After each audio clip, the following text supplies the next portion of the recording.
Hey everyone, it's David here. During the week, I want to go over how to work leads and how to farm leads. And I'm going to talk to you about our 3 simple steps, but I'm going to give you 3 bonuses in leads in this video. You're going to want to stay till the end, and do me a favor. If you like this video, give me a like. Would love to see you around. And I'm going to be going over lists and how I dissect the list. So if you look at my first list here, and I'm only taking off the amounts. Now you look, and the average one on here is probably about 10,000. And I think I have like just over 40, 41, 42 on this list. What I would do is I would start off with 10 and I would dissect 10 on this list. Out of those 10, I would expect to close 2 or 3. By the way, this list is since December of 2023. If anyone tells you that we're in a saturated market, this is a list that I've pulled of state unclaimed leads in one of my states that I've worked. And this is over 1,140 leads. If anyone ever tells you that the market's saturated, it's not. There's over $100 billion of unclaimed funds. So what I would do is I would take 10 of these leads and I would farm them immediately by making contact. And that I've seen people do that by text messaging, by email, by cold calling, and some even do letters. Letters are the most expensive. I personally call and I make a connection. So I'll call up and say, hi, this is David Church trying to reach John Smith. John, I'm calling you about the property at 123 Main Street. I'm calling you about the Bank of America account that used to be at this property that has gone dormant. Do you remember having this account? Again, I'm giving him information. I also introduce myself and who I am with the corporation that I'm with, just so that they know that this is a call and it's not a sales call. And some people are not going to believe you. In fact, yesterday I just got a question. I have someone who's not believing me. I need you to get on the phone with them. And God bless them. That was someone in the community. And you know what? I have people that don't believe me. And I always say, when I solve that problem and I get it 100% solved, I'll let you know how it works. But I will say, on a list like this, out of every 10, I would expect to close 3 to 4 immediately and maybe 5 to 6 more long term. But your closing rate should get up to minimum of a 20%. So say that would be 8. Now, if your average payout is 3,000 on this list, so I charge 30% on this, and I'm allowed to. My average payout would be 3,000. If I get 8 of these deals, my average payout would be 24,000. Now, if you look at some of the bigger lists I have, like I think there's one for over 100,000 on here. And then if you look at my second list, I've got several, which is this list, but a little bit higher up. I've got several for over 100,000, over 200,000.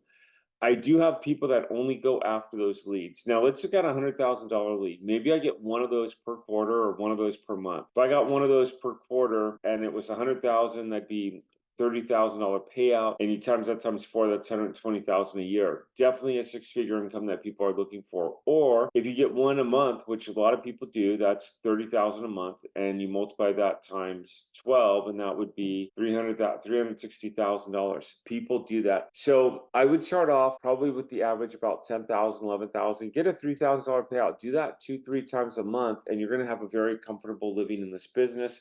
We have people that do this all the time. And I'm farming these leads constantly, going after these, and I do it once or twice a week. And it's a very nice payday when you get this collected per week. I told you I'm going to give you 3 bonuses on our 3-system method. So our 3-system method, and these are not the 3 bonuses, is you get your list, you're going to make contact with the state. I give a ton of videos on this, ton of intro on this. If you haven't gotten this, go back, listen to some of my videos, because I give a lot of information on this. You make contact with the state. Number 2 is you get your list. Number 3 is you connect the funds with the clients. Now, let's talk about a couple things that are easy to overlook. How to get a hold of people. The best time that I see on sitting on this end of the desk, and I'm loving this end of the desk because I get to see people, I get to coach people. I've seen a lot of people go to success, and I'll tell you what works and what doesn't work. Basically, if you do the business, you try it, you communicate, you're going to work it, you're going to be successful. Is call time. Call times are huge in the business. I call a lot of times in late morning, early afternoon. I've had a ton of success.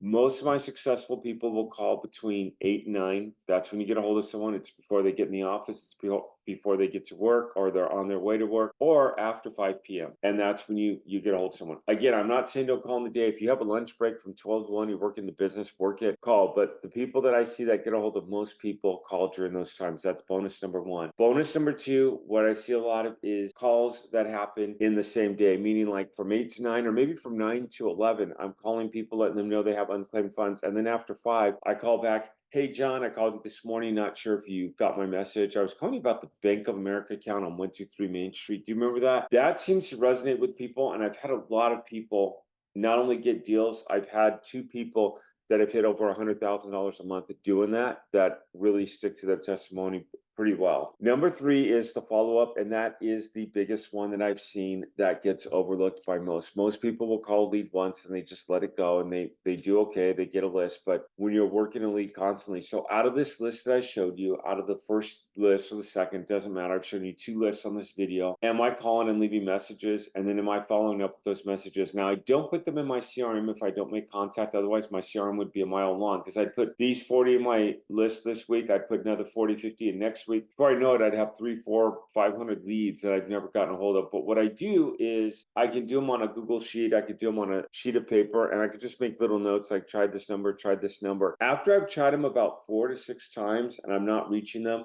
maybe I've emailed them, and in the email, I'm being very specific in the subject line. I'll put something like 123 Main Street, account number this, and maybe even an attachment with a Google Doc or something.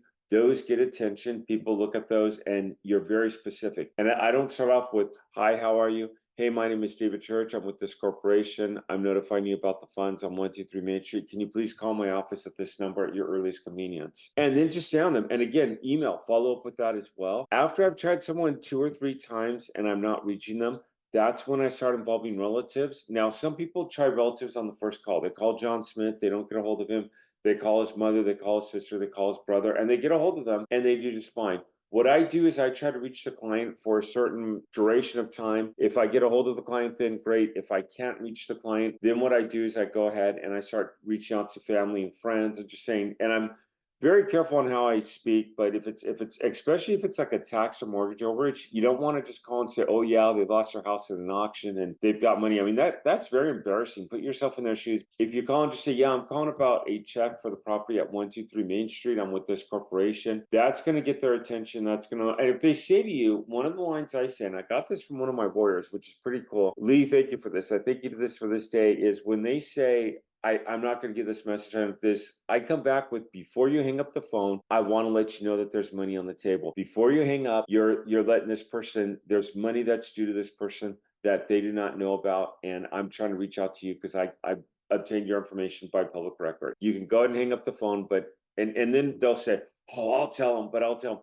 And again, you've got to be a little pushy at times to be able to get this done. And I consider myself to be very nice, but be a little pushy in it. So again, 3 tips. Let's go and review these. And thank you for watching. Do me a favor, if this was helpful, give me a like, subscribe to my channel, and I'll definitely see you all around. So number 1 is call times, 8 to 9, after 5. Number 2 is twice in a day, morning and afternoon. That tends to work. And number 3 is the follow-up. The biggest one is probably number 3. Hey, I'll see everyone around. Have a great weekend.